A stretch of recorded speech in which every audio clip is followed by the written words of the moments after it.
Fala, galerinha do xadrez, tudo beleza? Ô Rafa, eu já ouvi falar em peão isolado no xadrez, eu não sei o que é isso, eu não sei qual que é a importância disso. Vamos dar uma olhada aqui nessa partida aqui histórica entre Botvinnik, o mestre de Garry Kasparov, Karpov, Kramnik, os três, professor dos 3Ks, deve ser um cara e tanto, né? Campeão mundial e tudo mais. Jogando contra o Vidmar, né? O Vidmar, a foto é outro Vidmar aqui, vamos mudar a foto dele aqui, pronto. Jogando contra o Vidmar em 1936 aqui em Nottingham. E quero agradecer o Diogo pela sugestão aqui dessa partida. E vamos dar uma olhada então. Que história é essa de peão isolado? O que é isso daí? Bom, aqui o Botvinnik abre a partida com este peão aqui da frente do bispo. Essa abertura se chama inglesa. Aqui E6 foi jogado, o cavalo vem para F3. Todo mundo está desenvolvendo em direção ao centro, né? Esse peão também está atuando no centro. D5 foi jogado diretamente. E aqui, D4. Botvinnik entrega o peão aqui de C4, mas cavalo em F6 foi jogado, né? A gente, por outra ordem, chegou aqui no gambito da dama recusado, né? Gambito da dama, as brancas entregaram o peão na ala da dama, mas as pretas não quiseram capturar e preferiram desenvolver as peças. Botvinnik segue desenvolvendo também o seu cavalo. O bispo vem para a casa de E7 e o bispo vem para a casa de G5 também, finalizando o desenvolvimento. Você quer passar o bispo muitas vezes, nem sempre, mas muitas vezes, quer passar o bispo antes de tirar esse peão aqui para não ficar com o bispo preso. E aqui então o roque foi jogado. E o que as brancas precisam fazer? Rapidamente, tirar o bispo e proteger o rei. A partida segue com o cavalo de bem D7, não em C6, para que o plano do Vidmar é jogar um C5, aí estourar, lutar mesmo pelo centro. Bispo D3 foi jogado e o Vidmar joga com C5. A gente tem essa tensão toda aqui no centro, né? Uma das coisas mais difíceis no xadrez é deixar essa tensão. O ser humano tem a tendência natural de aliviar as tensões, e aqui então a ideia é sair tomando esses peões, tudo mais. Não é necessidade, claro, faça sempre os cálculos, mas se você quiser permitir a tensão, é possível. Roque foi jogado simplesmente pelo Botvinnik. E agora o Vidmar vai para a ideia de isolar o peão do Botvinnik. Que história é essa, Rafa? Ele joga primeiro C por D4. Depois que o peão captura, toma outro peão. E depois de bispo toma, este cara é um peão isolado. Um peão que não tem outros peões nas colunas adjacentes para ajudá-lo, para protegê-lo. Significa que ele vai ser protegido apenas por peças. Ele é um alvo, mas não necessariamente ele é uma fraqueza. Muitas vezes quando você tem um peão isolado, você quer trocá-lo em algum momento, mas Vidmar não vai permitir. Segue com o cavalo B6, atacando o bispo, controlando a casa de D5, que é a casa fraca do peão isolado, é sempre a casa à frente. Você quer jogar esse lance aqui, você quer trocar esse peão, mas não deu tempo. Bispo B3 foi jogado. E aqui, bispo D7, com a ideia de impedir de uma vez por todas o avanço para D5. Notem que D5 aqui não pode ser jogado, simplesmente o cavalo toma. E aqui, depois de algumas trocas, né? A gente pode até tomar o cavalo, pode tomar lá em E7. Vamos tomar o cavalo, o computador considera mais preciso jogar dessa maneira, né? Cavalo toma e aqui peão toma. É possível seguir dessa maneira, né? Vai para um monte de troca e as pretas já têm igualdade. Vamos para um final aqui que é muito difícil perder isso daqui de negras, né? Então, o Botvinnik, o que fazer nessa posição? Ele não quer empatar, ele quer ganhar. Se jogar D5 vai trocar tudo. Por isso ele segue aqui com dama D3, possibilitando aqui a movimentação das torres, finalizando o desenvolvimento. E aqui o Vidmar vai para o primeiro lance que é criticado aqui. Essa é uma partida histórica, né? Que é o lance cavalo de B em D5, criticado esse lance pelos mestres. E a razão é a seguinte: as pretas querem bloquear o peão isolado, o que é legal, porque as brancas querem avançar o peão isolado. No entanto, ao bloquear com essa peça e não com essa, você está permitindo que as brancas tenham ainda muitas peças no tabuleiro. E isso é complicado. Isso é complicado quando você quer lutar contra o peão isolado, você não quer que o seu adversário tenha muitas peças para atacar. Por isso, o mais recomendável seria jogar com esse cavalo, bloqueando o peão, né? Oferecendo aqui trocas, por exemplo, o bispo toma, torre aqui na coluna D dando suporte para o avanço do peão, bispo C6, cavalo G5, por exemplo, ameaçando um checkmate, cavalo G6, com igualdade. As pretas conseguem a igualdade nessa variante, né? Então, era o lance a ser jogado. O Vidmar joga com esse cavalo. Ok, a gente vê que o computador também não critica duramente, apesar de que, né, no longo prazo talvez isso traga problemas. Cavalo em E5 foi jogado pelo Botvinnik.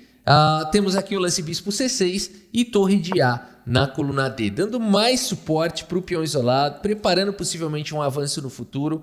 E aqui, meus amigos, mais uma vez, era a oportunidade, talvez, do Vidmar jogar um lance do tipo cavalo G4. Seria uma possibilidade interessante. Mais uma vez, com a ideia de trocar peça. As pretas querem igualar. A posição é perigosa. Por exemplo, aqui esse bispo por cavalo. Aqui tem, né, a possibilidade de tomar o cavalo atacando a dama. Peão recupera e a gente iria para mais algumas trocas. Por exemplo, bispo por bispo. Bispo por bispo aqui. As damas estão se olhando. Dama toma, né? A gente tem aqui uma calculeirinha envolvida aqui nessa variante, né? E as pretas conseguiram aqui a igualdade. Tem 6 peões para cada um, né? Talvez levemente melhor aqui para as brancas, talvez, né? Enfim, mas nada decisivo, né? Uma igualdade. Por isso, mais uma crítica aqui, não dos computadores e sim dos mestres. Ele deveria ter jogado cavalo aqui em G4. Vidmar segue com o cavalo B4, no entanto, atacando a dama. Notem que os computadores... Tudo bem, né? Você fala, mas como é que pode? Ele já errou 2 vezes na visão dos mestres, mas para os computadores está tudo bem. É porque o computador aceita tudo, né? Agora vai ficando cada vez mais difícil agora de achar os lances para as negras. Botvinnik segue com dama em H3. E esse lance é uma pancada, porque além de colocar a pressão em H7, coloca a pressão nesse peão de E6. Começa a existir tema tático, é muita pressão aqui em E6. E a partida segue, portanto, com o lance bispo D5, bloqueando esses ataques. Temos aqui o lance cavalo por D5 e agora os computadores ainda apontam como equilibrado, mas agora pela terceira vez os mestres vão criticar o Vidmar porque ele deveria capturar com o cavalo de F e nisso até os computadores concordam. Capturar com o de F mantém a barrinha na igualdade, você está com o bispo atacado, o bispo poderia pressionar ali o cavalo, a dama poderia vir para cá, né? A gente vai vendo que as pretas desenvolvem com tranquilidade, né? Não tem nenhum problema na posição. Brancas talvez um pouquinho melhores no ataque, mas as pretas não tem nenhum problema sério acontecendo. O peão isolado continua bloqueado, atacado e, segundo computadores, partida com equilíbrio. No entanto, nessa posição, Vidmar vai para esse lance, cavalo de B por D5. E aqui então, os computadores e os mestres consideram esse lance um erro, porque ele não foi para aquela outra linha de igualdade. E agora, como castigar isso? Essa é a beleza dessa partida. Quando a gente olha isso e parece... O computador aponta que é um erro, os mestres estão dizendo que é um erro, mas a gente olha para a posição... Sério, para abrir aqui, olhar a posição e falar, mas e aí? Né? Por que esse é um erro? O que as brancas vão fazer aqui? O que eu posso fazer? Como é que isso aqui eu vou tirar uma vantagem, extrair algum suco dessa situação? E aqui então a gente aprende. Quando as pretas conseguem, né, atacar, bloquear o peão isolado em D4, uma das estratégias, e isso ficou histórico, né, essa lição, esse aprendizado para os mestres, para todos, é esse ataque aqui do Botvinnik com F4, F5, minando o protetor da casa de D5. Olha que legal, né? Bela manobra de Botvinnik aqui com F4, a torre vem para a coluna C, F5 minando o posto do cavalo, o protetor do cavalo. Temos peão toma e torre toma. E agora a coisa muda de figura. Esse peão que era um alvo e tudo mais estava bloqueado, mas agora as peças...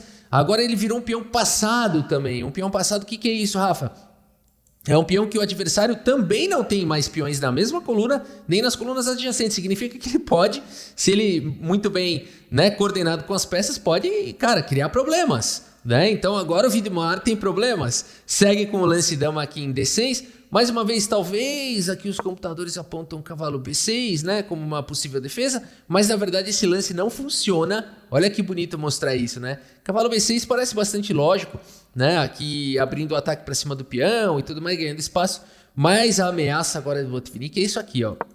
Uou, que legal, né? Rafa, isso é análise de computador? Não, é dos mestres, né? Então aqui, bispo H6 é a grande ameaça da posição. E se peão toma, dama toma. E as brancas têm muitos atacantes. São muitas peças atacando, potencialmente uma outra chegando. E não tem como parar esse ataque. Por exemplo, o rei H8, a torre vem para G5 ameaçando o mate. Cavalo E8 faz a proteção. E aqui cai a torre. Olha que bonito isso, né? É bonita essa sequência aqui, ó. Cai a torre aqui com cheque. e sequência de checkmate, cavalo por F7. Rafa, tem certeza que essa linha não é do peixe? Tenho, essa linha aqui foi a análise dos mestres na época, né? Pra você ter noção, era isso que estava na cabeça do Botvinnik aqui, tá bom? Na partida. A partida seguiu, portanto, com dama D6, né? Cavalo B6 gostaria de jogar, mas não pode, tem bispo H6 chegando. Então dama D6 impede. Agora o lance bispo H6 já não funciona mais. Peão toma, por exemplo, e não tem sequência de ataque, né? Aqui dama por H6, cavalo E4 e aqui então a dama, por isso ela veio para casa de D6, né? Ok? Então não funciona. O que fazer agora nessa posição? Olha o que o Botvinnik vai fazer aqui. Uma pérola, partida que entrou para a história, né? A gente fala, e agora? O Vidmar protegeu tudo aqui, né? Como é que eu vou continuar esse ataque aí? E o Botvinnik segue então, meus amigos.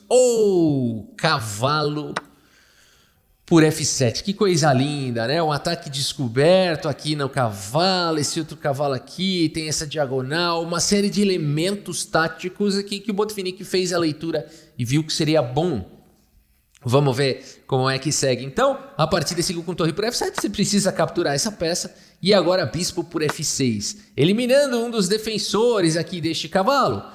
Bispo por F6 foi jogado. Notem que cavalo por F6 também seria possível, mas aqui torre por F6 seguiria na partida. Essa torre está cravada. Se tomar de bispo está caindo a torre e se tomar de peão também, né? Então tem mais um elemento tático ali no cavalo por F7, que é esse ataque aqui, né? Que poder esse ataque aqui do Botvinnik, né? Perfeito, né? Vocês veem que a combinação ela é consequência de um plano estratégico bem executado, né? Não é ao contrário, não é você ficar procurando tática nas partidas. Não, a tática ela é resultado, né, de uma estratégia bem sucedida muitas vezes, né?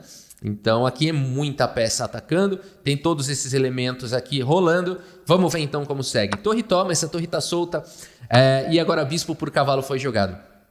Bispo por F6, a partida seguiu com torre por D5 e agora, meus amigos, esse lance ataca a torre, ataca a dama, limpa essa diagonal. Dama C6 foi jogado pelo Vidmar, protegendo aqui, né, a sua torre, mas agora mais uma pancada aqui do Botvinnik. Torre D6 aqui, que lance bonito. Torre D7 seria bom também. Torre D6 foi jogado, atacando a dama, uma torre aqui desprotegida, mas aqui tem o tema do desvio, né? A partida seguiu com dama aqui em E8, mas notem que se dama por torre, dama toma. E mesmo que se tenha a volta aqui da dama em E6 e as brancas aqui, que já tem material a mais, né? Que já tem um peão a mais, tem uma posição aqui infalível, né? O peão aqui, você pode tentar algum cheque aqui, alguma coisa assim. Mas agora piorou, né? Tá cravado, tá sobrecarregado, não dá mais. Né? Qualquer lance aqui, dama em F8, você tem torre por bispo e a torre continua cravada e você vai tomar e vai ganhar esse final. Vai ficar com uma torre a mais. Por isso a partida seguiu com dama em E8. Vidmar vai tentando sobreviver, mas Botvinnik simplesmente faz o lance torre D7, meus amigos. Que pancada, né? Uma pressão infinita aqui para cima do Vidmar. E por isso o Vidmar abandona aqui a partida. Abandonou porque não dá mais. Vamos puxar o relatório aqui do chess.com. Vamos ver a precisão aqui dos jogadores. Deve ter sido altíssima, né? Nossa senhora! 1936, pessoal. Não tinha Stock Fish, não tinha nada, hein? Cara, esses caras... não vai mais ter igual, né? Impressionante. 98,3% de precisão pro Botvinnik. Por que não vai mais ter igual? Porque mudaram os tempos, né? Mudaram os tempos. Você compara assim, você fala assim, será que vai existir um piloto da quadrilha da fumaça? Lembra daquelas quadrilhas da fumaça? Aqueles caras que voavam sincronizado, dando looping, não sei o que. Vai existir outro piloto igual? Eu não sei, não precisa mais. Hoje em dia os computadores fazem isso, né? Então você fala assim, cara, o Botvinnik, você acha que os preparos que ele tinha, cara, ele se juntava com uma equipe, estudando as aberturas, estudando as posições e tal... Cara, hoje em dia, não que seja fácil, né? Mas a pessoa pode usar o computador para ela, né? Pelo menos para abertura, né? E tudo mais. Então as coisas mudaram bastante. Esses caras aqui a gente pode olhar como o piloto da Esquadrilha da Fumaça, né? Você fala, caraca, o cara tava ali, né? Na raça, né? Botvinnik, 98,3 com um lance brilhante. Vamos dar uma olhada aqui qual foi o lance brilhante aqui. Cavalo por F7, né? Esse lance aqui pode emoldurar uma partida maravilhosa. E é isso. Mais uma vez agradecer aí o Diogo pela sugestão. Espero que vocês tenham gostado aqui da partida e do vídeo. Muito obrigado pela sua audiência. Um grande abraço para todos vocês e até a próxima. Valeu!